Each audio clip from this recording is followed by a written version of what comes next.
13절 말씀입니다. 에스라서 7장 10절에서 13절 말씀입니다. 다 같이 합독으로 읽으시겠습니다. 719페이지에 있습니다. 에스라서 7장 10절에서 13절 말씀입니다. 다 같이 읽으시겠습니다. 에스라가 여호와의 율법을 연구하여 준행하며 율례와 규례를 이스라엘에게 가르치기로 결심하였더라. 여호와의 계명이 말씀과 이스라엘에게 주신 율례의 학사인 학사 겸 제사장 에스라에게 아닥사스닥 왕이 내린 조서 초본은 아래와 같으니라.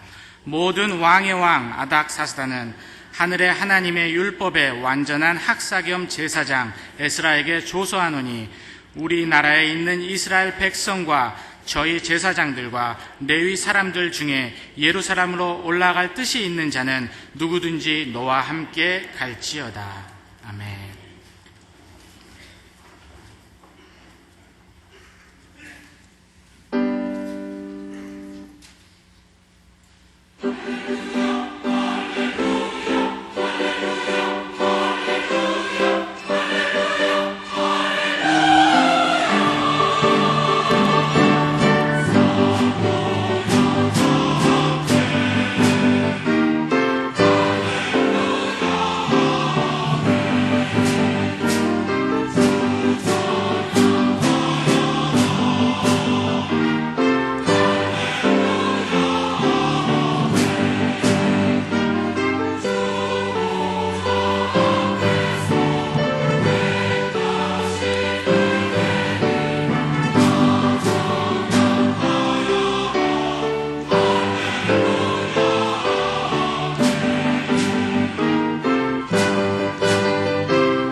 옆에 계신 분하고 인사하시죠. 인사하실 때 하나님의 축복받은 사람이 됩시다.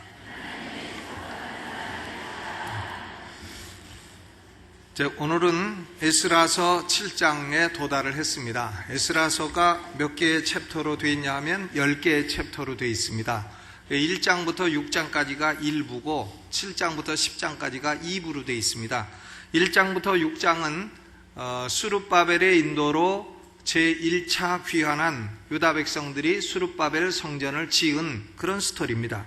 그러면 7장부터 10장까지는 뭐냐 하면 에스라의 인도로 약 남자만 1800명, 정확히 1754명, 여자까지 포함하면 한 5000명 정도가 2차로 귀환한 스토리입니다. 2차로 귀환을 한 목적은 뭔가 하면 율법을 재건하자 하는 겁니다. 1차 귀환은 성전을 재건하자, 2차 귀환은 율법을 재건하자. 그런데 에스라서 6장은 515년에 스룹바벨 성전을 재건함으로 끝나게 됩니다. 그런데 에스라서 7장은 주전 458년에 이스라엘 인도로 돌아온 2차 귀환한 스토리니까 515년과 주전 458년 간격이 몇 년이냐? 얼른 계산이 안 되지만 58년이에요. 그러니까 에스라 6장과 에스라 7장 사이에는 58년의 간격이 있다. 그러니까 58 외우기 어려우니까 약 60년의 간격이 있다. 이렇게 생각하면 되겠습니다. 그런데 1차 귀환 때에 돌아온 유다 백성들은 이제 한 60년 지나니까 대부분 사망했고 또 살아있다 해도 대단히 늙게 되었습니다. 그 후손들은 성전을 건축할 때의 열정을 모두 상실해버렸습니다. 그리고 죄로 인해서 그들의 조상이 바벨론에 포로되었다 하는 것도 아주 먼 이야기로 생각을 하게 되었습니다. 여러분, 우리 세대들도 보면 우리의 자녀들도 6.25를 아주 먼 얘기로 생각을 해요. 6.25를 얼마 안 된 건데 아주 먼 얘기로 생각을 합니다.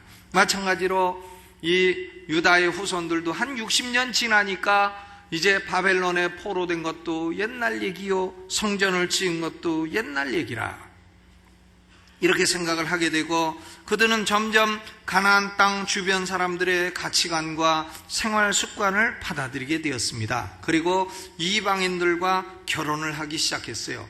그 이방인과 결혼한 게 뭐가 잘못이냐? 뭐 잘못 없죠. 그러나 이방인 여자들이 들어올 때에 우상을 갖고 들어오는 거예요. 그러니까 이방인과의 결혼은 곧 우상 숭배의 도입을 말하는 것입니다. 거기에 문제가 있는 것이죠.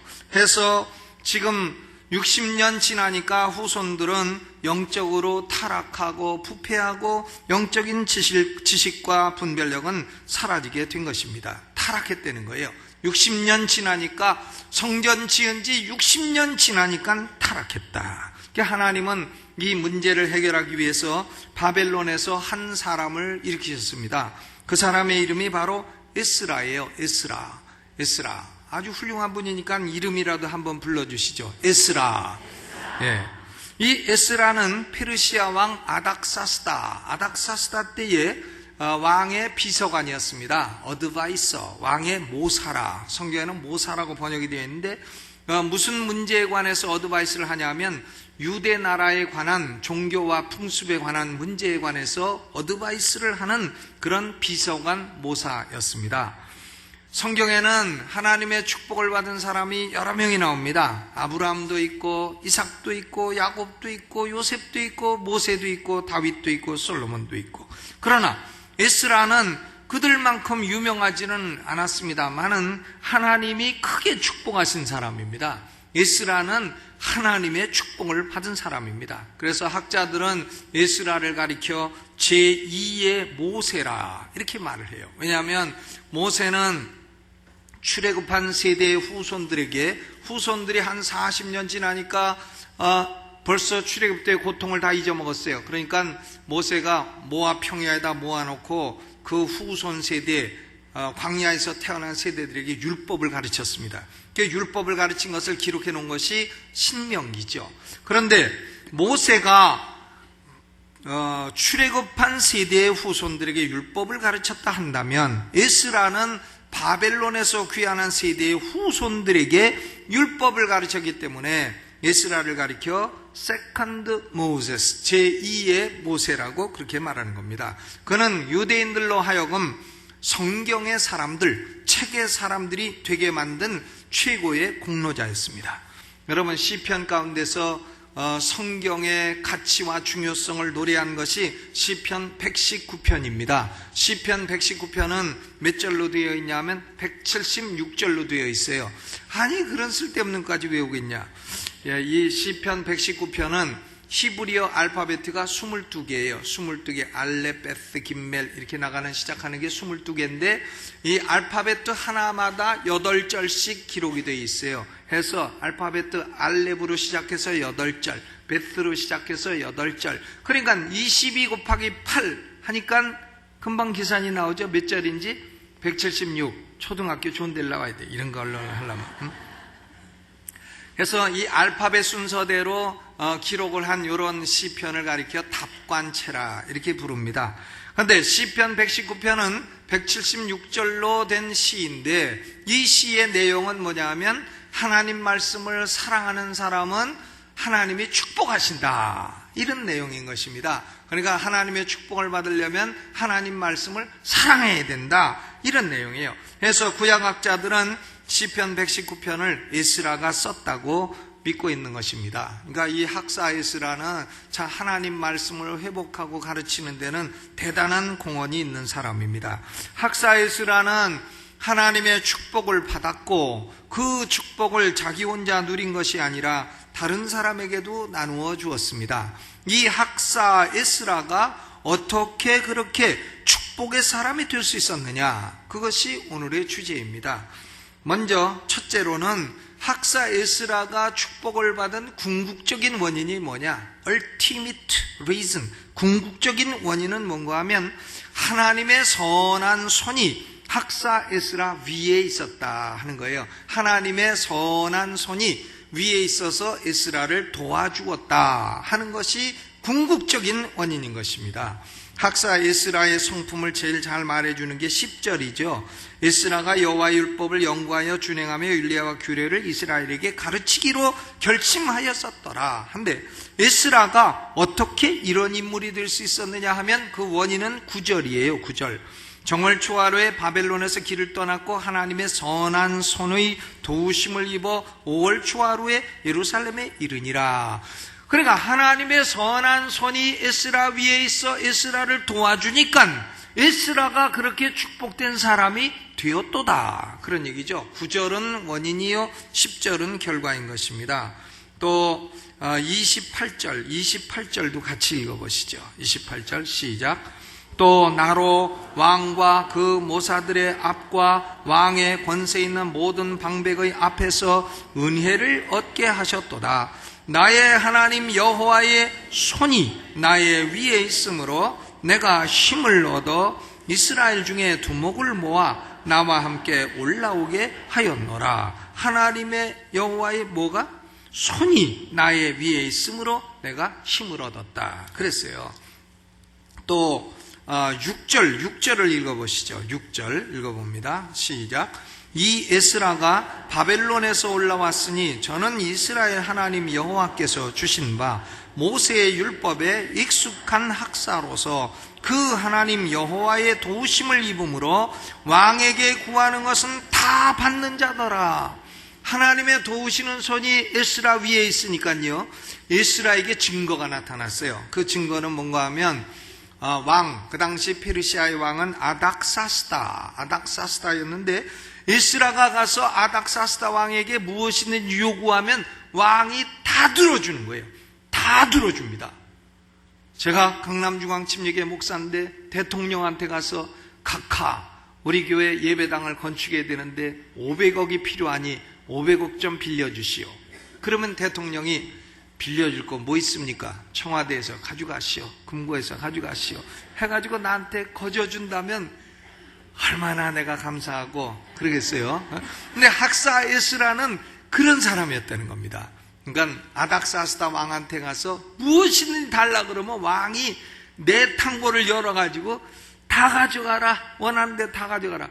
이런 사람이 됐다. 얼마나 놀라워요. 그래서 학사 에스라가 요구하니까 아닥사스다 왕이 에스라의 요구를 들어줘가지고 아닥사스다 1세의 조서라 하는 것을 발표했습니다. 이 에스라서 7장의 내용은 아닥사스다 왕의 조서가 갖는 5가지 내용을 기록하고 있어요. 첫째는 뭔가 하면 학사 에스라는 유다 백성들 가운데 두목들과 함께 예루살렘으로 올라가라 해서 두목의 이름이 1754명이 나와 있는 거예요. 1754명 거기 나와 있는 겁니다. 여자까지 포함하면 약 5,000명, 근데 남자만 1754명. 예루살렘으로 올라가서 하나님의 율법을 알지 못하는 유다 백성들에게 율법을 가르쳐라. 예루살렘으로 올라가서 율법을 가르쳐라. 이것이 첫째 내용이고, 두 번째는 여호와 하나님의 성전 예배에 필요한 것은 금이 되었던 은이 되었던 그릇이 되었던 짐승이 되었던 모든 것을 왕의 내탕고에서 내어주어라. 그게 그런 소리 아니에요? 왕의 내탕고에서 내어주어라. 20절 그거 아니에요? 그 외에도 내 하나님 전에 쓰일 것이 있어서 네가 드리고자 하거든 무엇이든지 왕의 내탕고에서 취하여 드릴지니라. 그냥 왕의 금고에서 다 내줘라. 얼마나 좋아요. 또 세 번째는 요단강 서편을 다스리는 페르시아의 관리들에게 명령을 하기를, 학사 에스라가 요구하는 것은 일정한 한계까지는 묻지 말고 다 공급해줘라. 은을 달라면 은 주고, 22절에 한계가 나와 있어요. 은은 100달란트까지, 밀은 100고르까지, 포도주는 100밭까지, 기름도 100밭까지 하고, 소금은 정수 없이 하라. 에스라가 와서 관리들에게 소금 주시오 하면 다 주고, 은 주시오 하면 100달란트까지 주고, 밀 주시오 하면 100고르까지 주고, 한계까지는 묻지 말고 다 줘라는 거예요. 그리고 네 번째, 하나님의 전에서 일하는 사람들에게는 조공과 잡세와 부세를 받지 마라. 목사들에게 세금 받지 마라고 한 거예요. 그리고 다섯 번째는 유다 백성들에게 하나님의 율법을 실질적으로 집행할 수 있도록 사법 제도를 세워라. 하나님의 율법을 가르치고 말을 안 듣는 사람이 있으면 그를 죽이거나 귀양 보내거나 재산을 몰수하거나 옥에 가두라고 사법 제도로 뒷받침을 딱 해준 것입니다. 여러분, 일개 율법의 학사인 에스라가 어떻게 왕으로부터 이런 큰 권세를 받을 수가 있었겠습니까? 여러 가지 원인이 있죠. 물론 정치적인 원인이 있습니다. 페르시아 왕 아닥사스다는 애굽을 정복하기 원했어요. 그런데 유다가 돕지 않으면 애굽 정복이 어려워요. 그러니까 유다에게 잘해주었던 정치적인 원인이 있습니다. 그런데 인간적인 원인이 있어요. 아닥사스다 왕이 학사 에스라의 신앙과 인격을 절대적으로 신뢰했다 하는 점이 있는 것입니다. 25절에 보니까 학사 에스라여, 너는 내 손에 있는 내 하나님의 지혜를 따르라 그랬어요. 그러니까 왕은 학사를 볼 때에, 에스라를 볼 때에 저 사람은 손에 하나님의 지혜가 있다, 이게 보였다는 거죠. 그러나 가장 큰 원인은 영적인 원인입니다. 여호와 하나님의 도우시는 손이 학사 에스라와 함께하고 에스라 위에 있어 하나님이 도우셨다는 것이 근본 원인인 줄로 믿습니다. 여러분, 학사 에스라가 왜 축복된 사람이 됐냐? 궁극적인 원인은 하나님이 그를 도우셨기 때문이에요. 하나님의 도우시는 손이 함께 있기 때문이에요. 여러분, 그러면 우리는 생각해요. 나도 하나님의 도우시는 손이 좀 함께하면 좋겠다. 내 머리 위에 도우시는 손이 좀 함께하면 좋겠다. 이렇게 생각하는 분이 계시겠죠. 그런데요, 여러분, 우리는 학사 에스라보다도 더 큰 축복을 받은 거예요. 왜냐하면 에스라는 돕는 손이 그 위에 있었지만 우리는, 예수 믿는 우리는 하나님 자신이 성령으로 우리 안에 와 계시니 축복의 근원이 우리 안에 들어와 있다 이거예요. 얼마나 감사해요. 그러니까 너희가 하나님의 성전인 것과 하나님의 성령이 너희 안에 거하시는 것을 알지 못하느냐, 이렇게 바울이 말하지 않았습니까? 그러니까 우리는 축복받은 사람이고 에스라보다도 더 축복받은 사람입니다. 하나님 왜 나를 돕지 아니하십니까? 이렇게 생각하지 마시고요, 나는 이미 하늘에 속한 모든 신령한 복을 받은 사람이다, 이렇게 믿으시기를 주의 이름으로 축원합니다. 한번 따라서 해보시죠. 나는 이미 축복받은 사람이다. 하나님이 내 안에 들어와 계신다. 네, 얼마나 감사해요. 그런데 이런 얘기가 있습니다. 어떤 시골 할머니가요, 똑똑한 아들을 낳았고 잘 키워서 미국에 유학을 보내가지고 미국에서 사업을 해가지고 돈을 잔뜩 벌었어요. 그래서 아들이 어머니를 늘 생각하면서 돈을 보내주는 겁니다. 한 달에 10만 불씩 수표로 탁탁 보내주는 거예요. 10만 불씩. 그런데 이 어머니가 이걸 봤더니 이것이 무엇인고 해가지고는 장롱에 두었다가 창호지 찢어지면 갖다가 그걸로 바르고 이렇게 했대는 확인이 안 된 얘기가 있어요. 그러니까 어떤 사람이 저한테 와서 그래, 목사님 그런 터무니없는 예화를 왜 드십니까? 그런데 이게 터무니없는 말 같아도요, 우리는 하나님의 성령이 우리 안에 딱 와 계시고 10만 불의 비교도 안 되는 축복의 근원을 우리 안에 모시고 있으면서도 이 축복의 근원을 갖다가 그저 창호지 쓰는데 바르는데 갖다가만 쓰고 축복의 근원을 누리지 못하고 사는 경우가 얼마나 많으냐 이것입니다. 여러분, 그러니까 우리는 예수를 믿는 우리는, 안 믿는 사람은 믿으세요. 그러나 믿는 우리는 이미 성령이 우리 안에 와 계시고 나는 하늘에 속한 모든 신령한 복을 이미 받은 사람이다. 에스라는 돕는 손만이 위에 있지만 우리는 하나님이 아예 들어와 계시다. 이걸 믿고 축복된 사람이라고 하는 아이덴티티를 가지고 사시기를 주님의 이름으로 축원합니다. 두 번째로요, 에스라가 축복받은 것은 그 역사적인 원인이 있어요. 그건 뭐냐면 에스라의 집안의 가문이 복을 받을 가문이다. 히스토리컬 리즌이 있다 이거예요. 에스라가 복받을 가문에서 태어났다는 겁니다. 에스라서 7장 1절로부터 5절까지를 보면 에스라의 가문 얘기예요. 몇 대의 누구의 증손이고 누구의 현손이고 한데, 학사 에스라는 대제사장 아론의 16대 손이라 이렇게 돼 있어요.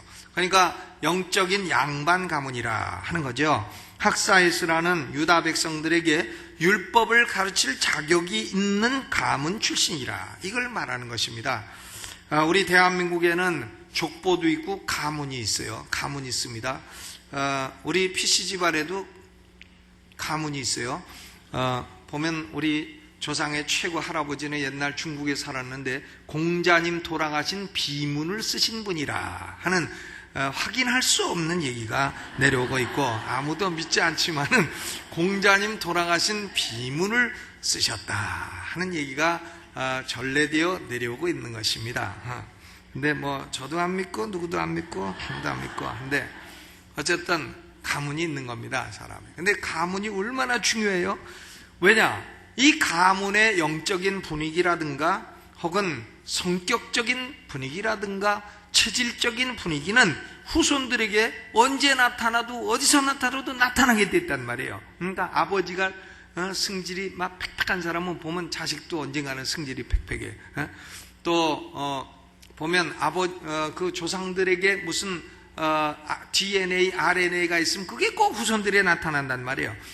그리고 뭐 조상들이 뭐 우상숭배한 거 있으면 후손들도 보면 꼭 우상숭배한단 말이에요. 그러니까 그 가문의 분위기가 얼마나 중요해요. 그러니까 우리는 자식들 결혼시킬 때도 본인보다도 본인의 부모가 어떤 분인가 요걸 보는 게 대단히 중요합니다. 그러니까 딸은 보면 그 딸을 낳은 엄마를 보면 돼. 그러면 이 딸이 30년 뒤에 어떻게 될까? 그 엄마 보면 똑같이 돼. 또 아들을 보면 이 아들은 30년 뒤에 어떻게 될까? 그 아버지 보면 똑같이 돼. 그러니까 제 처는 저보고 늘 그래. 젊을 땐 몰랐는데 나이 들어가니까 점점 할아버지 닮아간다고. 그러니까 뭐 닮을 수밖에 없지. 제가 우리 아버지 아들인데 누구 닮아요? 닮아가야죠. 할 수 없죠. 그러니까 가문이라는 건 이렇게 중요한 것입니다. 그런데요, 여러분, 이 가문이 아무리 좋은 가문이라 해도 이 가문에 속한 사람 가운데 좋은 가문에서 복받는 사람도 있고 복받지 못하는 사람도 있어요. 우리가 저절로 가문 좋다고 복받는 건 아니라는 거 알 수 있습니다. 여러분, 아론이라는 사람이 모세의 형님 아닙니까? 모세의 형님이고 대제사장이었고 한데, 아론에게는 아들이 넷이 있었어요. 넷인데 하나는 나답, 둘째가 아비후, 셋째가 엘르아살, 넷째가 이다말, 나답, 아비후, 엘르아살, 이다말 이렇게 넷이 있었는데, 첫째, 둘째 아들 나답과 아비후는요, 하나님이 명하시지 않은 다른 불을 가지고 분향을 하다가 불이 나와가지고 불타 죽어버렸어요. 아론같이 그 좋은 가문에서 두 아들은 불타 죽었다 이거예요. 목사들은 참 별걸 다 신방 다니는데 저는 한번 불타 죽은 사람 염하는 거 그 현장에서 같이 염을 한 적 있어요. 아주 못 봅니다. 불타 죽은 거예요. 그런데 이 훌륭한 가문 아론의 집안에서 나답과 아비후는 다른 불로 분향하고 하나님 말씀에 불순종하다가 불타 죽어 버렸도다. 한데 셋째 넷째 엘르아살과 이다말은 축복을 받고 아론의 뒤를 이어 제사장의 직분을 잘 감당을 한 것입니다. 그리고 셋째 아들 엘르아살에게는 아들이 있었어요. 이름은 비느하스라 하는데, 비느하스. 난 이 사람 읽으면 생선 비늘이 생각나. 비느하스. 그런데 이 비느하스는 이스라엘 백성들이 애굽에서 나와가지고 광야에서 40년 방황을 하다가 마지막 때쯤에 시딤이라는 곳에 왔어요. 시딤에 왔는데 모압 여인들이 막 유혹을 하는 겁니다. 그러니까 이스라엘 남자들이 모압 여인의 유혹에 탁 넘어가가지고는 모압 여인이 섬기는 바알 부올 신을 섬기고 이렇게 된 거예요. 그러니까 하나님이 참 기가 막히도다. 40년 광야에서 트레이닝을 해도 결과가 이거밖에 안 되었더냐 해가지고는 연병을 내리신 거예요. 이 연병을 내려가지고는 24,000명이 그 사건으로 죽어버렸네. 모압 여인과 음행하고 바알 부호를 섬기는 사건으로.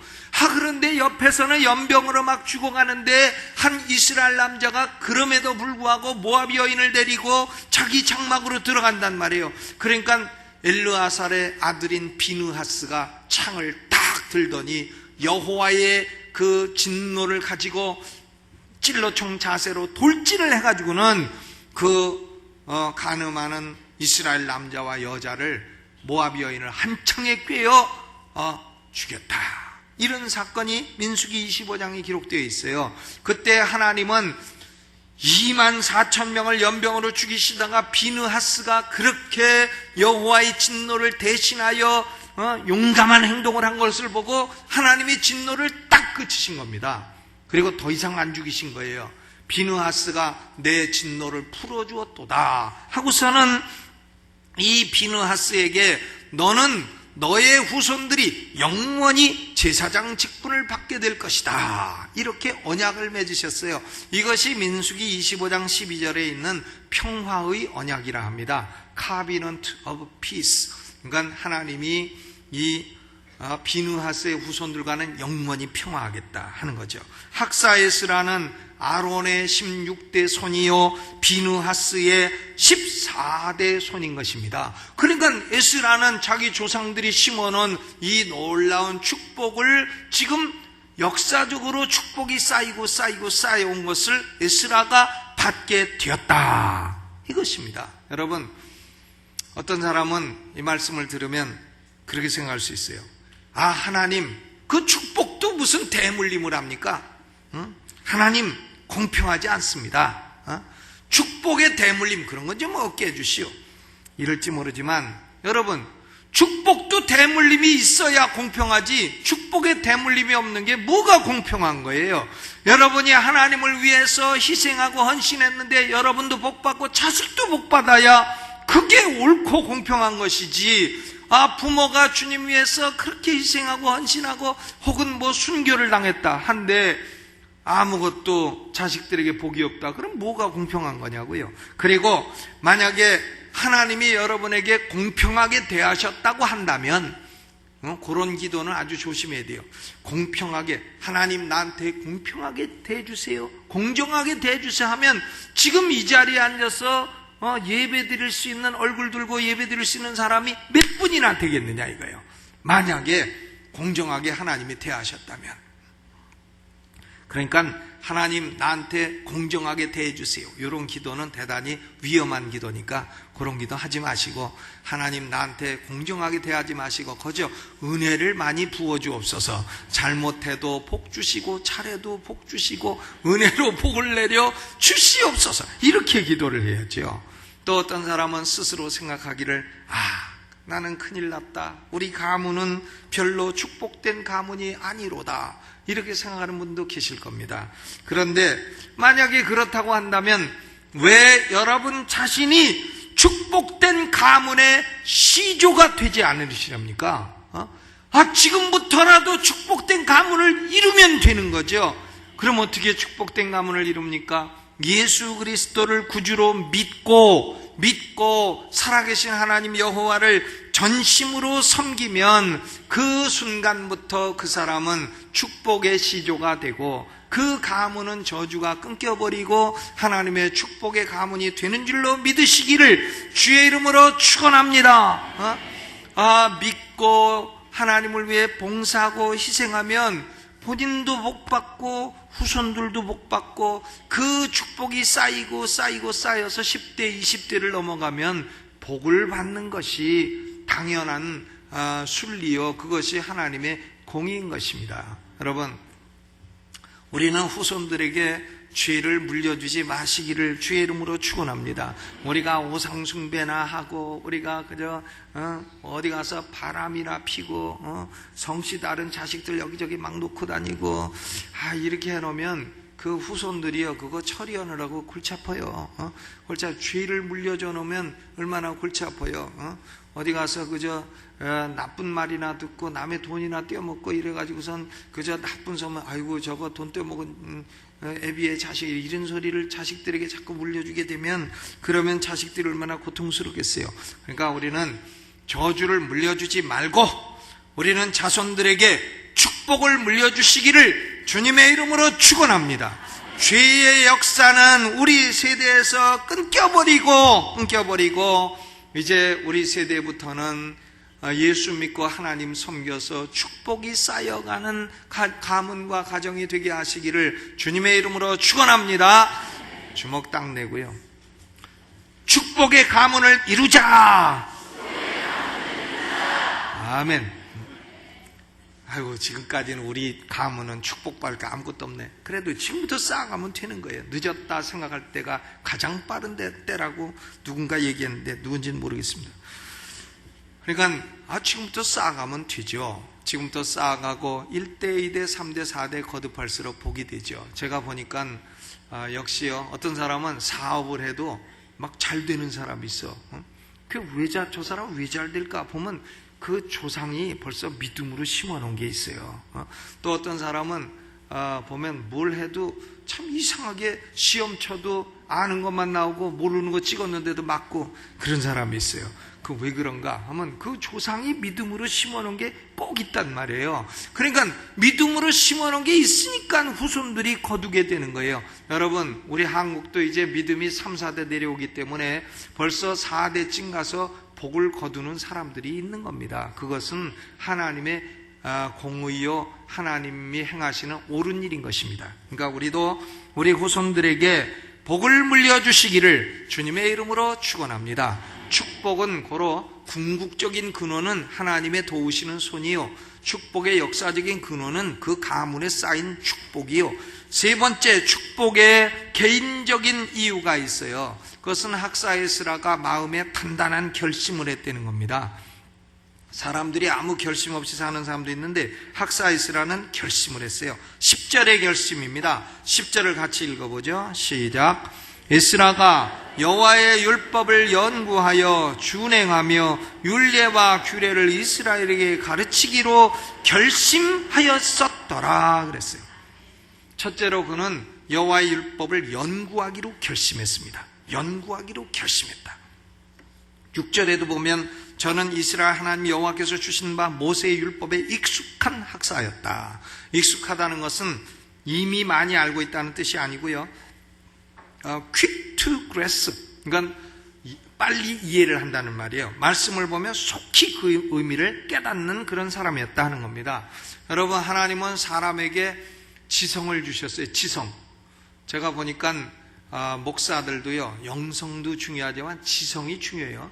영성은 어떻게 보면 한 40일 금식 기도하면 하나님 성령의 역사가 나타날 수 있어요. 근데 지성이라는 건 40일 공부한다고 되는 게 아니에요. 20년, 30년을 공부해도 여전히 몰라요. 그러니까 지성을 트레이닝 하는데 오래 걸리는 겁니다.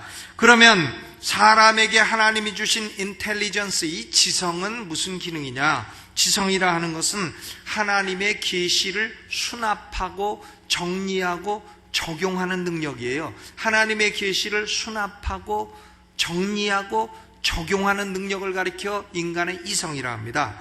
그런데 우리는 그러므로 우리의 이성을 활용해서 계시를 수납하고 정리하고 잘 적용해야 할 줄로 믿습니다. 근데 오늘날 수많은 사람들은 두 가지 경향이 있어요. 하나는 지성이 타락하고 부패해서 하나님의 계시를 수납하지 않는 겁니다. 하나님 말씀을 읽지도 않고 듣지도 않아요. 이런 지성을 가리켜서 거듭나지 못한 지성이라 이렇게 말해요.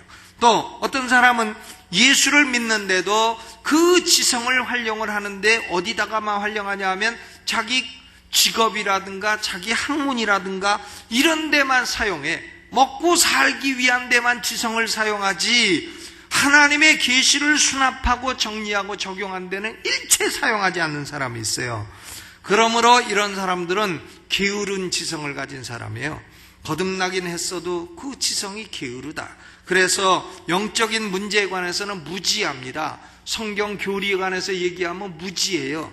그리고 젖이나 먹고 단단한 고기는 먹을 수 없는 사람이 되는 것입니다. 그러 우리는 이 지성을 활용해서 하나님의 계시를 연구하며 사시기를 주의 이름으로 축원합니다. 또 에스라는 배운 말씀, 연구한 말씀을 준행하는 사람이었어요. 준행, 프랙티스 한다는 말, 자기가 실천을 해보는 거예요. 야고보서 1장 25절에 자유하게 하는 온전한 율법을 들여다보고 있는 자는 듣고 잊어버리는 자가 아니요 실행하는 자니 이 사람이 그 행하는 일에 복을 받으리라 그랬어요. 하나님 말씀을 알았다 그러면 실천을 해야 복이 된다는 거. 실천. 여러분, 쌍둥이가 한 20만 명 태어나면요, 그 중에 하나는 몸이 붙은 쌍둥이가 나온다는 거예요. 몸이 붙은 쌍둥이를 우리가 뭐라 합니까? 샴 쌍둥이라 그래요. 근데 몸이 붙은 쌍둥이, 몸이 붙었어. 사람 머리는 둘이고 생각도 둘인데 몸이 붙었어. 그런데 샴 쌍둥이가 하나가 죽었다. 하나가 죽으면 다른 사람은 죽을까요? 살까요? 그거 금방 죽습니다. 왜? 기관이 연결되어 있기 때문에. 이와 마찬가지로 하나님 말씀을 아는 지식이 실천과 결합되지 않고 실천이 죽어버리면 아는 지식도 곧 죽어버리게 돼요. 야고보서 2장 17절에 이와 같이 행함이 없는 믿음은 그 자체가 죽은 것이라. 샴 쌍둥이 중에 하나가 죽으면 다른 사람도 죽은 것이라 하는 것과 마찬가지 말씀인 것입니다.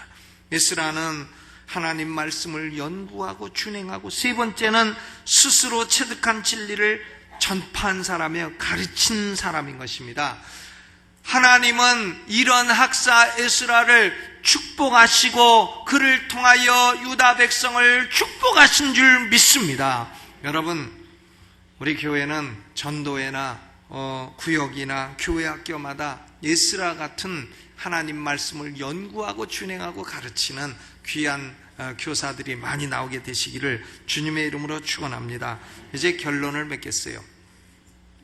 성경에서 제일 당황스러운 인물은 야곱입니다. 야곱은 이름의 의미가 사기꾼이에요. 그런데 하나님은 야곱의 하나님이라고 불리웁니다. 사기꾼의 하나님이에요? 아니, 하나님이 사기꾼의 하나님이라니. 그런데 야곱은요, 사기꾼이긴 사기꾼이라도 야곱에게는 한 가지 결정적인 장점이 있어요. 그건 뭔가 하면 하나님의 축복을 귀중히 여기는 겁니다. 축복은 하나님으로부터 온다. 이것을 야곱은 확신했어요. 그 대신에 야곱의 쌍둥이 형인 에서는 하나님의 축복을 아주 우습게 여기고 그까이 거 뭐 대충 해가지고 하나님의 축복을 다 우습게 여기고 팥죽한 그릇에 다 갖다 팔아먹고, 야곱은 어떡하든지 하나님의 축복이 귀한 것이다 해서 형님한테 갈 걸 내가 차지해야 되겠다, 이런 하나님의 축복에 대한 욕심이 있었다는 겁니다. 여러분, 이것이 야곱이 하나님부터 복을 받게 된 결정적인 장점이에요. 야복강가에서 여호와의 사자와 씨름할 때에도 야곱은요, 환도뼈가 부러질 때까지, 환도뼈가 뭐냐, 영어로는 히프예요. 히프가 부러질 때까지요. 부러질 때까지 야곱은 여호와의 사자와 씨름하고, 나를 축복하지 아니하면 가게 하지 아니하겠나이다. 이래가지고 결국은 야곱은 축복을 딱 손에 틀어쥐고 에서와도 화해하고 위대한 이스라엘 가문의 대조상이 된 줄로 믿습니다. 여러분, 우리는 세상의 축복보다도 하나님의 축복을 귀중히 여겨야 됩니다. 축복의 근원은 하나님이시다. 내 인생의 축복, 내 가문의 축복, 내 후손의 축복은 하나님으로부터 온다. 이것을 아주 확신하고 여러분들이 축복의 가문을 이루시기를 주님의 이름으로 축원합니다. 하나님의 축복을 받고 축복을 나누는 사람이 되시기를 주의 이름으로 축원합니다. 여호와 하나님이 성령으로 우리 영혼 안에 와서 거하시고 우리의 가문이 축복된 가문이 되고 우리 스스로가 하나님 말씀을 연구하고 준행하고 가르침으로 에스라처럼 축복된 사람, 하나님으로부터 복받은 받은 사람으로 살아가시기를 주의 이름으로 축원합니다. 오른손 들고 하나님, 내가 축복된 가문 이루고 하나님의 축복된 사람, 하나님의 축복을 받은 사람으로 살아가게 하옵소서. 주여 한번 크게 부르고 통성으로 기도합니다. 주여! 아버지, 이 세상에 아무리 귀한 것이 있어도 하나님의 축복이 참으로 귀합니다. 하나님, 오늘 우리는 하나님의 축복받은 사람으로 살아가기를 원합니다.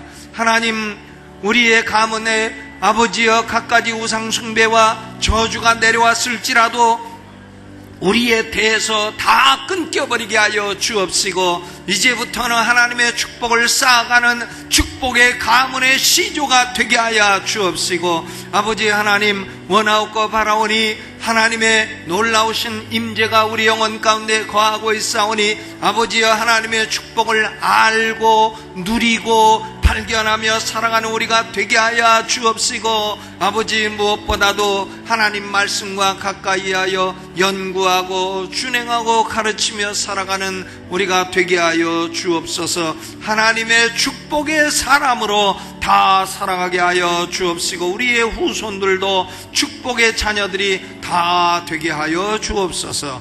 예수님의 이름으로 기도하옵나이다. 아멘. 정소영